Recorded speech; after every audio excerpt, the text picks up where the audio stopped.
Stay away from Northern Cyprus. That's the message of the federal government to Nigerians who are seeking a better life outside the country.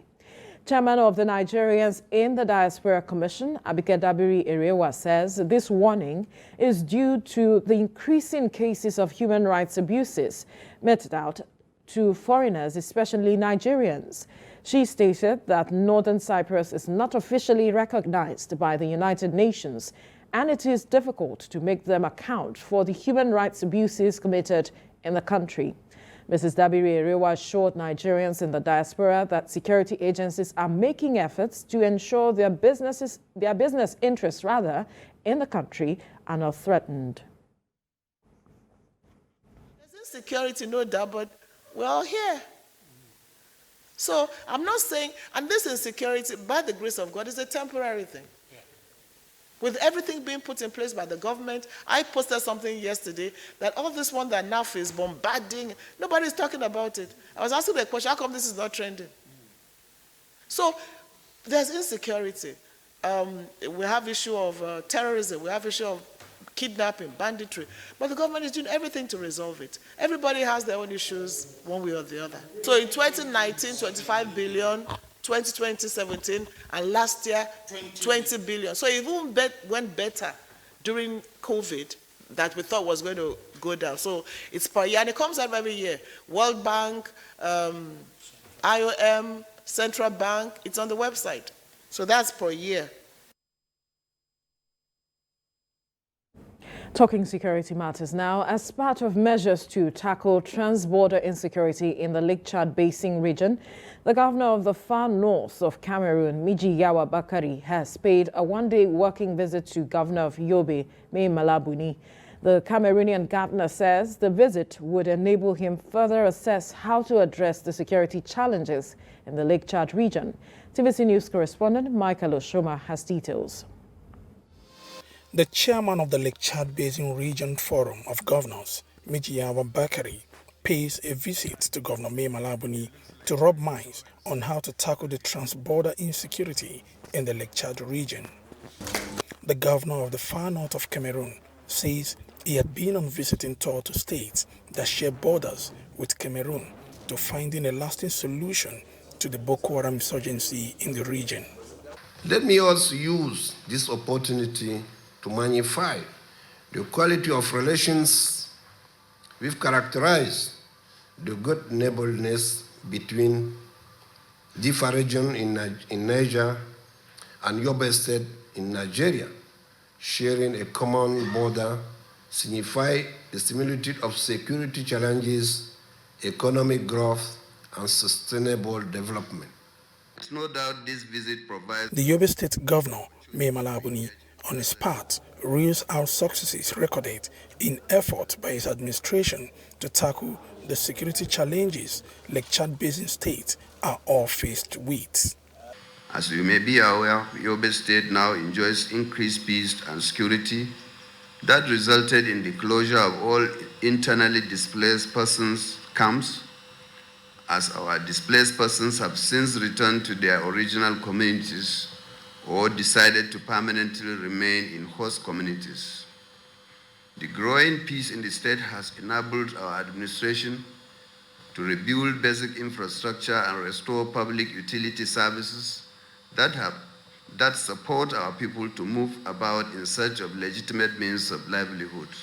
The two governors are to further discuss how to liberate the Lake Chad region with the help of other neighboring states bordering Cameroon. The Yobe State government also organized a dinner in honor of the Cameroonian delegate.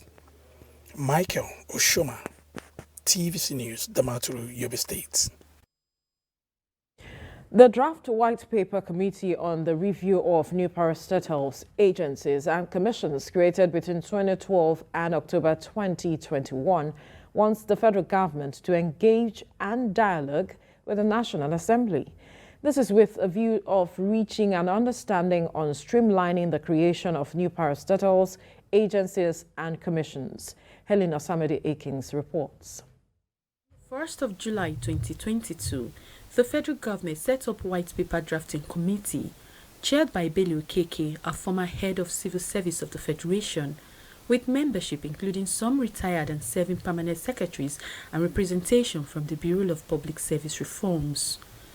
The committee was guided by terms of reference, which included to examine and evaluate the findings and recommendations contained in the report of the committee on the review of new parastatals, agencies and commissions created after submission of the report on restructuring and revitalization of federal government parastatals, agencies and commissions, to produce a draft white paper on the report for consideration by the federal government and to develop implementation plan and key performance indicators.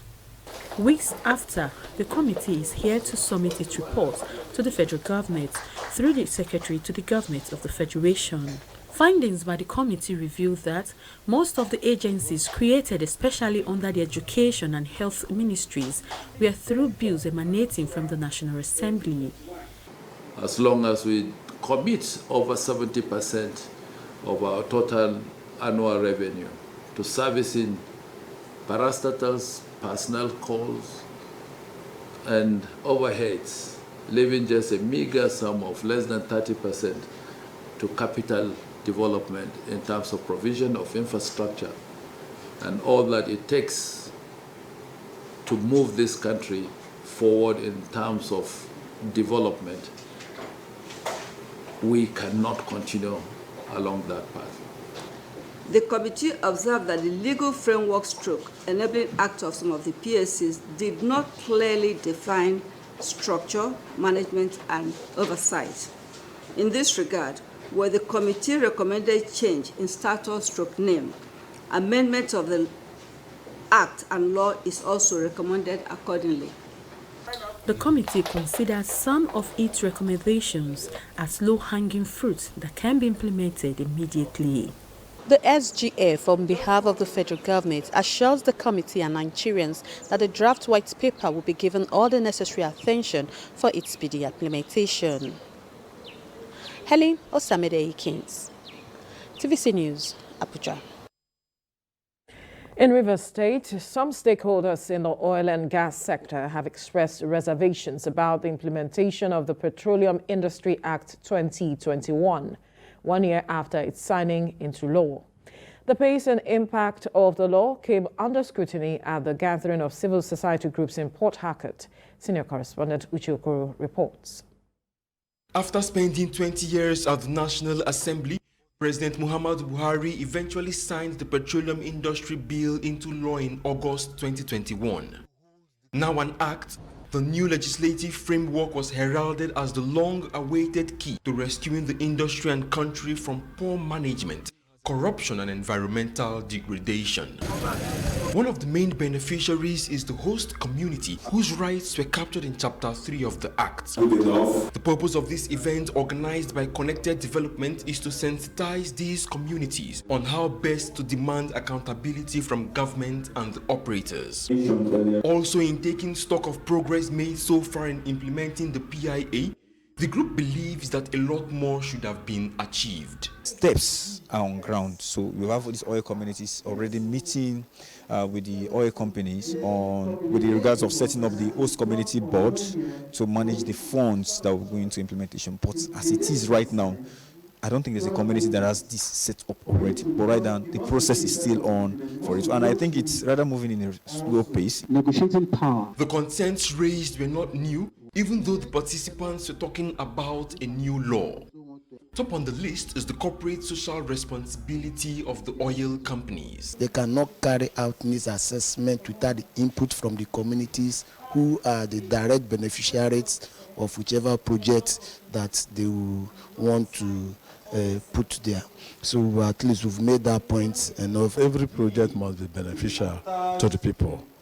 That is the purpose, because the companies are not supposed to cite it without consulting, because the man that wears the shoes knows where the shoes pinch. With much of the discussion about the Petroleum Industry Act focusing on the welfare of host communities, it is also important to talk about their responsibilities. There's a need for them to ensure that there is peace in their communities and to ensure that that 3% funds is fully implemented for developmental issues and not used to repair oil facilities that were vandalized due to conflicts. Representatives from 10 communities took part in the workshop. They were expected to return home, meet with their people, and share the knowledge acquired here with them.